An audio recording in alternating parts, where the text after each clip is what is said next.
यदि किसी स्त्री की ओर तुम्हारा मन बार बार एक ही भावना से खींच रहा है। जय श्री राधे कृष्णा। आप सभी का आपके अपने YouTube चैनल कान्हा माइंडसेट में बहुत बहुत स्वागत है।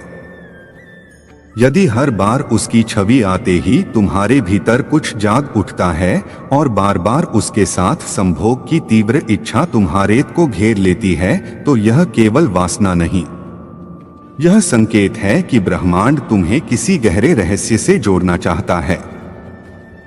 समझो, या तो वह स्त्री तुम्हारे कर्मों की परीक्षा है या तुम्हारे भाग्य की दहलीज, परंतु निर्णय तुम्हें करना है। क्या यह मोह है या आत्मा का संकेत? और इस गढ़ रहस्य को जानने के लिए अंत तक सुनो श्री कृष्ण की वह वाणी जो तुम्हें वासना से प्रेम की ओर और मोह से मोक्ष की ओर ले जाएगी, क्योंकि यह केवल आकर्षण नहीं है, यह तुम्हारे भीतर उठता एक दिव्य आह्वान है। वीडियो को अभी पूरा देखो, क्योंकि अंत में मिलेगा वह उत्तर जो तुम्हारे जीवन की दिशा बदल सकता है। चलिए दोस्तों, वीडियो को शुरू करते हैं। यदि किसी स्त्री की ओर बार बार तुम्हारा मन आकर्षित होता है, तो यह केवल शारीरिक नहीं, आत्मिक संकेत भी हो सकता है। परंतु वासना और प्रेम का भेद समझना ही मोक्ष का द्वार खोलता है।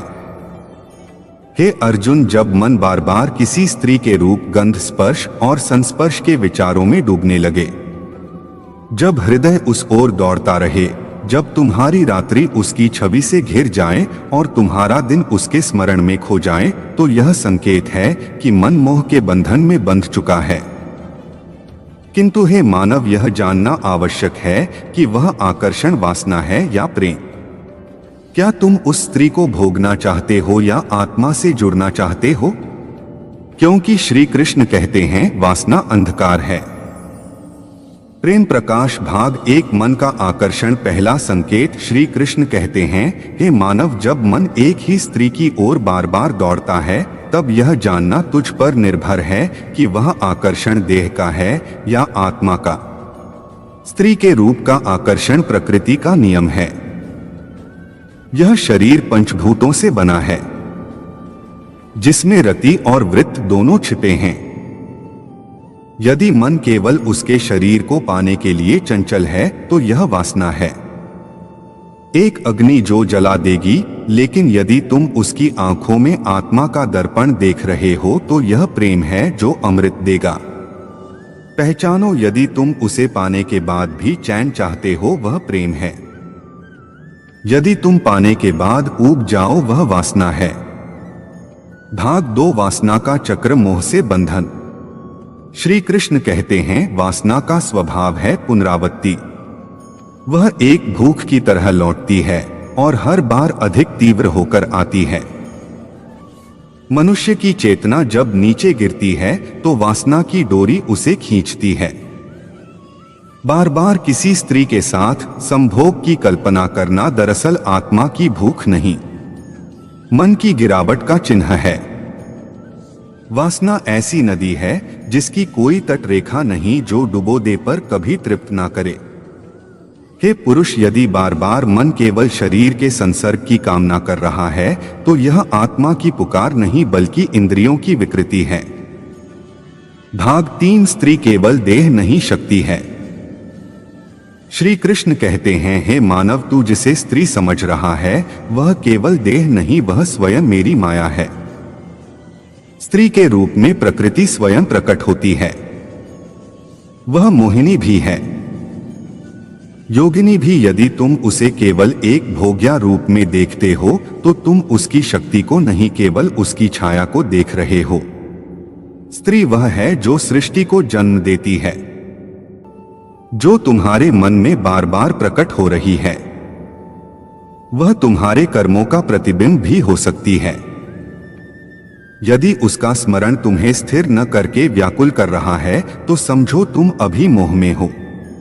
पर यदि उसका स्मरण तुम्हें शांति दे रहा है, तो समझो यह आत्मिक कनेक्शन है। कृष्ण वाणी, हे अर्जुन, मोह से ग्रसित पुरुष स्त्री को पाने की इच्छा करता है, पर ज्ञानी पुरुष स्त्री के रूप में ईश्वर को देखता है। भाग 5 यदि बार बार उसकी कामना हो रही है तो इसका अर्थ क्या है? यदि किसी एक स्त्री के साथ ही तुम्हारा मन बार बार सहवास की ओर आकर्षित हो रहा है तो दो बातें हो सकती हैं। एक, पूर्व जन्म का कर्म बंधन। यह आकर्षण अचानक नहीं होता। संभव है वह स्त्री तुम्हारे पिछले जन्म की जीवन संगिनी रही हो। आत्माएं एक दूसरे को पहचानती हैं, शरीर नहीं। इसलिए आकर्षण केवल वर्तमान शरीर का नहीं बल्कि गहरी स्मृति का हो सकता है। किंतु फिर भी श्री कृष्ण चेताते हैं कि इस आकर्षण को केवल संभोग में बदलना उचित नहीं। दो भविष्य में आत्मिक मिलन की संभावना कभी कभी ब्रह्मांड संकेत देता है। जब तुम्हारा मन किसी स्त्री की ओर बार बार खींचता है तो संभव है वह स्त्री तुम्हारे जीवन में उच्च उद्देश्य के लिए आने वाली हो। पर ध्यान रखना तुम्हारा इरादा पवित्र हो, क्योंकि यदि मन वासना से भरा होगा तो ब्रह्मांड उस स्त्री को भेजने से पूर्व ही तुम्हारी परीक्षा लेगा।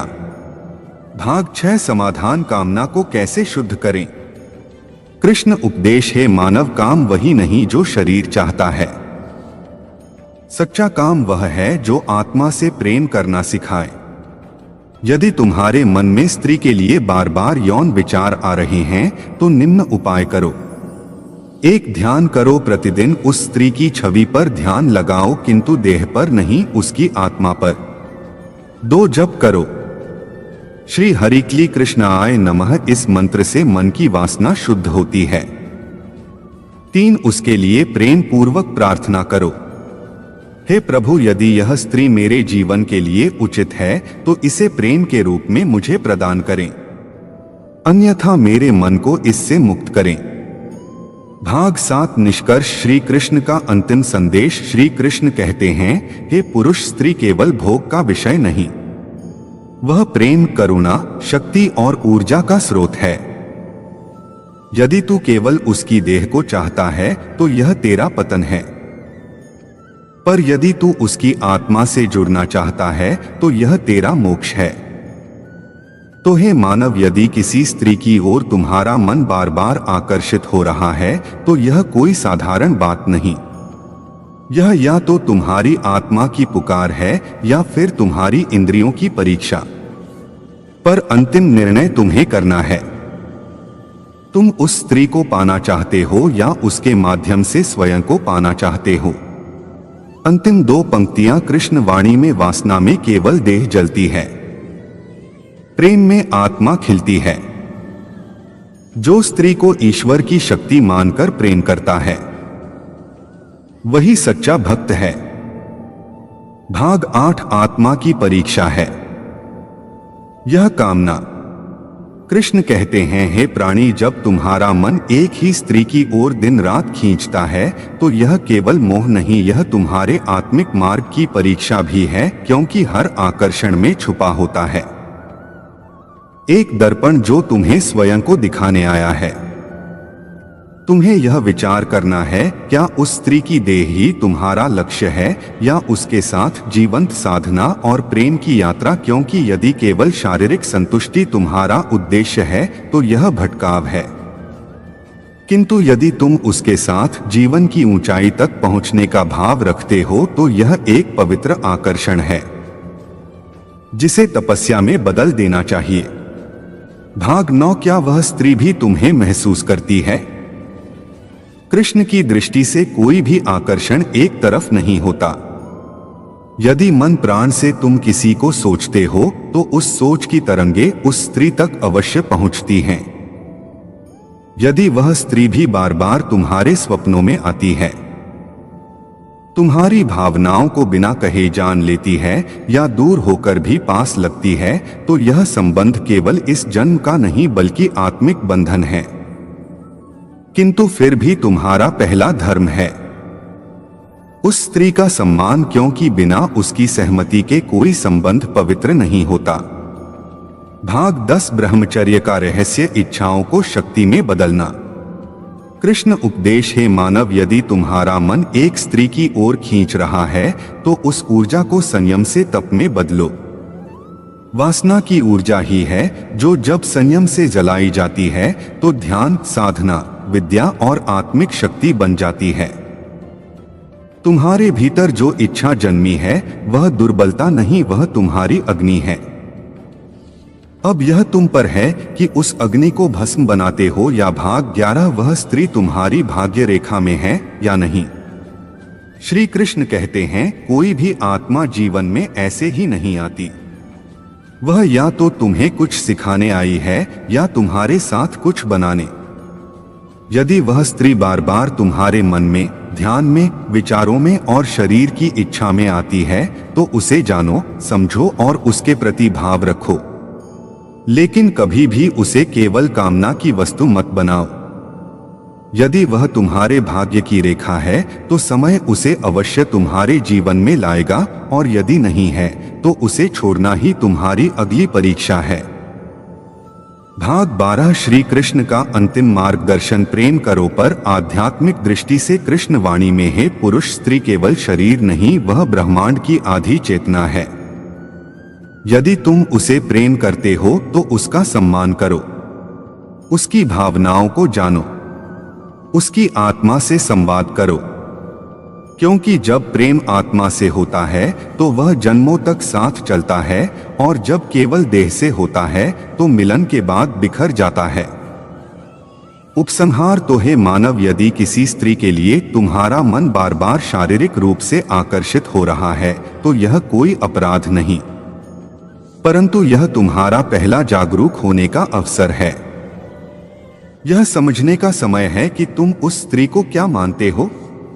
क्या तुम केवल उसे पाना चाहते हो या समझना भी?